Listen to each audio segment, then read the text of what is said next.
Olá, bom dia, boa tarde, boa noite, pessoal. Tudo bem? Estamos mais uma vez aqui reunidos com a graça de Deus para fazer mais uma breve reflexão. E hoje eu vou trazer mais ou menos uma continuação do tema. Na verdade, eu vou expandir um pouquinho da última reflexão, porque eu estou ainda muito mobilizado pela, pela história, né, de Pedro, quando ele fugia de Roma e encontrou Jesus, e onde hoje existe aquela igreja, né, Domini Covadis. Eu, eu assisti um trechozinho que eu vou colocar nos comentários, está em inglês, mas não se perde muito, desse encontro retratado naquele filme Covadis, de 1951. Nesse, nesse filme, nessa cena especificamente, Pedro é retratado como um homem velho, de barba branca, cabelo branco, ele veste uma túnica branca, e ele vai fugindo de Roma, amparado na mão esquerda por um cajado e na mão direita por um menino. E aí, nesse filme, né, obviamente que em 1951 não tinha como fazer ali, materializar Jesus. E aí Jesus é representado alegoricamente nesse filme como uma luz através de uma árvore, e a mensagem é trazida para Pedro através da mediunidade do menino. E aí eu acho interessantíssimo, porque quando Pedro recebe aquela mensagem, né, ele pergunta: Senhor, para onde vai? Né? Domino, covades. E Jesus diz para ele, no filme ele diz de uma forma diferente, ele diz que ele ia de encontro àqueles que precisavam dele, porque tinha muita gente sofrendo em Roma e tudo, e diz a tradição que Jesus teria dito que ele estava indo para Roma para ser crucificado uma segunda vez.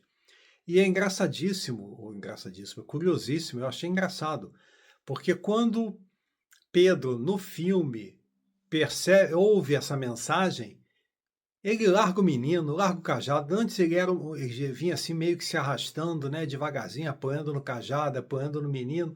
Aí ele larga o cajado, larga o menino, e dá meia volta e vai embora. Não pensa duas vezes. E aí eu fiquei, me mobilizou essa passagem. E ontem nós fazendo o Evangelho no Lar, nós abrimos um livro que eu vou ler aqui um trecho para vocês. Na verdade, eu só vou ler um versículo, né? Estávamos lendo Palavras de Vida Eterna, né? Pelo Espírito de Emmanuel, ou Emmanuel, e psicografia do Chico Xavier, nosso saudoso Chico Xavier. E no capítulo 57, diz assim, o capítulo se chama Jesus e Paz, e é um trecho de João, capítulo 14, versículo 27. O texto, a parte que Emmanuel colocou neste livro é o seguinte: deixo-vos a paz, a minha paz vos dou, não vou a dou como o mundo a dá. Jesus. Aí o que eu fiz? Eu peguei o Evangelho e eu resolvi dar uma expandida, né? João, capítulo 14, não só o versículo 27, mas eu resolvi dar uma olhada no capítulo 14 de uma maneira geral. E aí eu peguei a Bíblia, uma Bíblia tradicional, e eu também peguei aqui, esse que está aqui comigo é o Novo Testamento, a tradução do Haroldo Dutra Dias. Tá? Então, capítulo 14 de João diz assim: Jesus é o caminho, a verdade e a vida. Olha só que interessante, né? Jesus é o caminho, a verdade e a vida. Aí nós temos aqui vários versículos, né? Eu vou ler alguns aqui, aparentemente aleatoriamente, mas não é aleatoriamente, porque eu acho que é o que mais me chamou a atenção nesta reflexão de agora. Né? No versículo 6, Jesus lhe diz: Eu sou o caminho, a verdade e a vida. No versículo 27, que nós já lemos: Deixo-vos a paz, a minha paz vos dou. Eu não vos dou como o mundo a dá. Não se perturbe o vosso coração, nem se atemorize. E aí no 28, ouvistes o que vos disse, vou e venho para vós. Se me amasseis, vos teríeis alegrado por eu ir para o Pai, porque o Pai é maior do que eu. Então, eu vou parar aqui na questão do evangelho, e vou fazer essa reflexãozinha, né? O que me chamou a atenção quando a gente estava estudando, né, o Palavras de Vida Eterna ontem, foi que o que Jesus veio nos trazer, né? Vamos lembrar aqui um momento, né? Uma coisa importante. Os Espíritos nos ensinam, está lá no Livro dos Espíritos, que as leis de Deus estão gravadas na nossa consciência. Então, na verdade, Jesus não veio ensinar, ele veio lembrar. Como assim, Alexandre? Ele veio lembrar, porque na verdade as leis de Deus, que são que é o amor na sua mais nobre expressão, de uma forma que nós ainda não conhecemos, as leis de Deus já estão gravadas nas nossas consciências, então nós as sabemos. Não, talvez elas não tenham despertado ainda, mas nós temos o conhecimento dessas leis.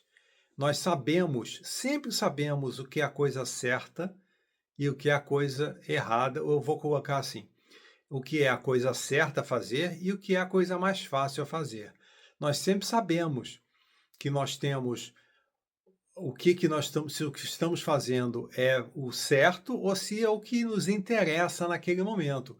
Então a gente se coloca, né, nessa posição. A gente não faz o que a gente sabe que é certo, a gente faz o que é interessante para a gente. A gente põe o nosso interesse pessoal acima do interesse da coletividade. E a gente tem essa percepção de que nós existimos separados do todo, mas na verdade não existimos separados do todo. Nós e o todo somos uma coisa só. Nós temos essa consciência coletiva. Então, quando nós estamos em conflito com o todo, nós estamos em algum nível em sofrimento. E aí Jesus vem e fala, né? Vamos voltar aqui, ó. Eu sou o caminho, a verdade e a vida. Ouvistes o que eu vos disse. Vou e venho para vós. Se me amasseis, vos teríeis alegrado por eu ir para o Pai, porque o Pai é maior do que eu. Então Jesus coloca, né, o nosso Criador como maior do que nós todos. E aí ele se coloca como? Ele se coloca como aquele que veio lembrar isso. E aí, o que ele veio nos lembrar?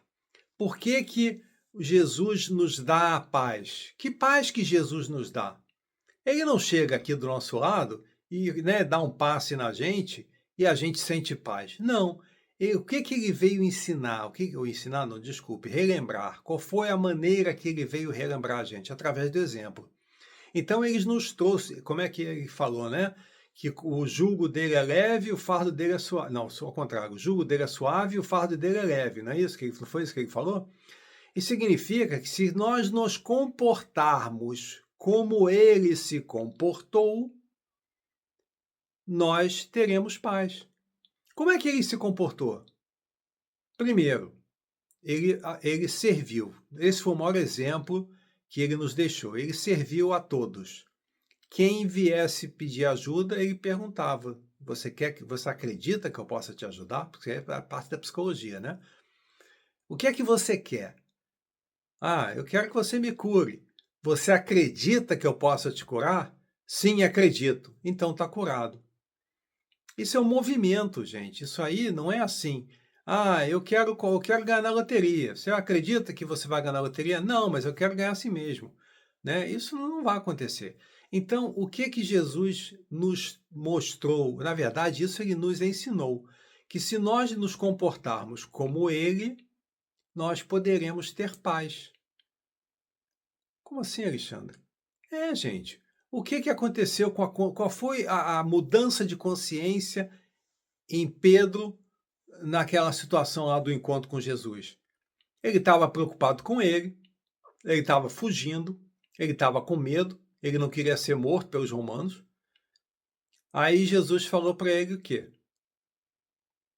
Tem gente em Roma sofrendo e eu estou indo para Roma pensando naqueles que estão sofrendo por causa da mensagem que eu trouxe para eles, porque eram os cristãos que estavam sofrendo perseguições, né? Mutilação, né? Aquelas coisas todas, tortura. E aí, naquele momento, o que Pedro faz? Larga tudo e segue Jesus. Uma segunda vez, porque ele já tinha feito isso lá no lago. Lembra disso? Quando Jesus chega para ele e fala: Pedro, né? Pedro, me segue, né? E ele teve aquela dúvida toda, né? Aí a questão dos peixes e tudo. E aí, quando ele entendeu, ali caiu a ficha, ele largou tudo e seguiu Jesus. E aí ele estava ali em Roma, né? Teve aqui, né, com medo, não queria morrer, saiu correndo, fugiu. E aí, quando Jesus fala assim: Ah, eu estou indo para lá. Ele não disse para Pedro fazer nada. Não falou para Pedro: vem, faz, me segue. Não falou nada. Ele só disse: eu estou indo. E Pedro entendeu. Pedro entendeu, ajustou a sua consciência e, né, e foi sem medo da morte do corpo físico. E aí, qual é a mensagem, né, por trás dessa reflexão toda? É, isso é mais ou menos o mesmo recado da semana passada. Quando a gente é convidado, né, quando nós somos convidados a nos portarmos como Cristo se portou, nós nos portamos dessa forma, nós nos comportamos como ele nos ensinou, nós abrimos mão do nosso interesse pessoal, nós já estamos dispostos a servir o nosso próximo, a amar o nosso próximo. Em 2010, se eu não me engano, houve aqui um problema muito grande, né? Houve um problema muito grande no Reino Unido, em Londres especialmente, em que os jovens estavam indo para a rua, quebrando loja, né? Fazendo baderna na rua, né? E tudo. E teve uma jovem, eu não sei exatamente a idade, era uma jovem, que as pessoas, onde ela estava passando, arrebentaram a vidraça, né? A vitrine de uma loja de eletrodoméstico, de eletroeletrônicos. Ela entrou junto com a turba, pegou uma televisão e levou para casa. Aí, quando chegou no dia seguinte, a mãe dela olhando aquilo, falou: Ué, o que é isso? Ah, eu estava lá, o pessoal pegou, eu peguei também. Ah, mas não vai ficar. Obrigou a filha a ir à polícia e devolver a televisão. Consequências: a menina foi fichada, a jovem foi fichada e ela nunca poderá ter um emprego público. Aí alguém pensa assim: nossa, que mãe? Sim, que mãe educadora. Porque ela fez o certo, não fez o fácil. Nós faríamos isso com os nossos filhos? Nós teríamos essa coragem moral de mostrar o que é o certo e através de, né, fazendo o certo? Lembrando também mais uma vez, né, Joana de Cusa, quando estava pronta para ser queimada no circo máximo, né, estava ela num poste, numa fogueira, e o filho amarrado na outra, e o soldado romano virou para ela: nega o Nazareno que você será poupada. Você e o seu filho serão poupados se você negar o Nazareno. E aí o filho dela: mãe, pelo amor de Deus, você não precisa nem não acreditar, mas pelo amor de Deus, diz que você nega ele para a gente não ser queimado, mãe. Aí ela vira para o filho e fala assim: meu filho, não posso. Não pode. Por quê? Porque a consciência dela chegou a um nível de desenvolvimento tal que ela não podia transgredir a própria consciência. Então, qual é o convite, qual é o pensamento, o que é que a gente pode pensar, né, dessas coisas que a gente abordou hoje? Onde está a nossa consciência? Para onde é que nós estamos indo? Como eu falei no começo, isso aqui talvez seja até uma extensão da última reflexão que a gente fez, talvez enriquecida de mais alguns detalhes, mas é porque realmente ela me mobilizou, ela mexeu comigo, e eu tenho pensado muito nessa questão, né? Domino Covades. Jesus, eu sei para onde ele está indo. Agora, eu estou indo também na mesma direção? Eu estou fazendo as escolhas que ele fez de acordo com a minha consciência? A minha consciência num plano maior, né? Quando eu falo na minha consciência, não é no meu nível de consciência hoje, atual. É nas leis de Deus que estão gravadas na minha consciência. Eu estou agindo como Cristo ensinou que a gente pode agir, porque essa ação que ele ensinou é a ação que vai nos trazer paz. Porque enquanto nós ficarmos procurando as coisas que estão no nosso nível evolutivo e associadas às nossas paixões inferiores, ao apego à matéria, né, coisas que vão fortalecer ou fortalecer o nosso orgulho, a nossa vaidade. Essas coisas temporárias, transitórias, são que nem aquelas mandalas que os monges tibetanos fazem de areia no chão, lindas, né? Vão com toda a paciência colocando aquela coisa super intrincada, e quando eles terminam, eles desmancham aquilo tudo, que é um exercício de transitoriedade, de temporalidade. Então, vale a pena a gente refletir sobre isso. Hoje, nós estamos investindo em termos paz, porque Jesus veio nos trazer a paz. Ele nos trouxe a paz, ele nos deu a paz. Como? Olha, age de acordo com as leis de Deus que estão gravadas na sua consciência. Haja como eu ajo, né? Coloque o interesse do seu irmão, do seu próximo, acima do seu interesse pessoal. E aí você vai ter paz. Então, eu acho que eu vou parar por aqui, eu vou ficar com essa questão, deixar essa questão aberta, né?